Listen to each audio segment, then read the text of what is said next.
Ganapati Bappa Morya. Good morning guys, সকালবেলা ঘুম থেকে উঠে পড়েছি। এখন বাইরে যাবো ভিউ দেখতে। আমি জীবনে প্রথমবার পাহাড় দেখতে আসলাম, তাই আমার তো খুবই সুন্দর লাগছে দৃশ্য। সকাল বাজে 7টা, সবাই ঘুমাচ্ছে আর আমরা 7 সকালে ঘুম থেকে উঠে নাচানাচি শুরু করে দিয়েছি। সকালে ব্রেকফাস্টে ছিল টেস্টি ম্যাগি, এটাই খেয়ে নিলাম সকালে। তারপর বেরিয়ে পড়লাম ব্যাগ নিয়ে পাহাড়ে ওঠার উদ্দেশ্যে। দেখতেই পাচ্ছ সবাই ব্যাগ ট্যাগ গুছিয়ে নিচ্ছে গাড়ির মধ্যে। আমরা তো খুবই এক্সাইটেড ছিলাম সবাই।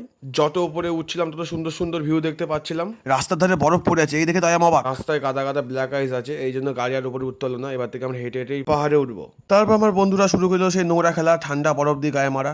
পাহাড়ে কোনো গাড়ি উপরে উঠছিল না, ওই জন্য সবাই হেঁটে হেঁটে উপরে উঠছিল। ছোটবেলায় ফ্রিজে বরফ নিয়ে খেলতাম, আজকে সত্যিকারে বরফ নিয়ে খেলছি। বরফের সাদা চাদরে মোড়া পাহাড়টা সুন্দর লাগছিল, কিন্তু ওর থেকে বেশি ঠান্ডা লাগছিল।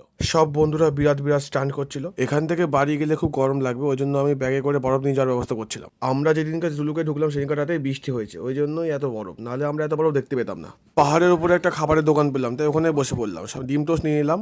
নর্মাল দোকান থেকে এখানে খাবারের দাম একটু বেশি, কিন্তু খিদে পেয়েছে, কি আর করবো, খেয়ে নিলাম। পাহাড়ের এই জায়গা থেকে নিচের কিছু দেখা যাচ্ছিল না, শুধু মেঘ আর মেঘ। এই জায়গায় বোর্ডটা দেখে বুঝতে পারলাম আমরা অনেক উচ্চতায় আছি। পাহাড়ের উপরে একটা মহাকালের মন্দির দেখতে পেলাম, তাই সবাই মিলে সেখানেই গেলাম। জায়গাটা খুবই শান্তির ছিল, তাই একটু ধ্যান করে নিলাম। পাহাড়ে অনেক উঠেছি, এবার নিচের দিকে যাওয়ার পালা। চলে আসলাম লুংচকের হোমস্টেতে। সব হোমস্টে থেকে এই হোমস্টেটা বেশি সুন্দর ছিল। হোমস্টের সামনেই পাহাড়, এরকম খোলা ভিউ ছিল। গিয়েই খেতে বসে পড়লাম সবাই মিলে। এখানেও সেম মেনু, ভাত ডাল তরকারি আর ডিম। রাতের বেলা হোমস্টের ব্যালকনি থেকে এরকম সুন্দর একটা ভিউ দেখা যাচ্ছিল। এইটা ছিল আমাদের ট্রিপের শেষ রাত, তাই জন্য সবাই তুমুল মজা করছিল, কারণ এই দিন আর আমরা ফিরে পাবো না। বাই গাইস, দেখা হবে নেক্সট ব্লগে।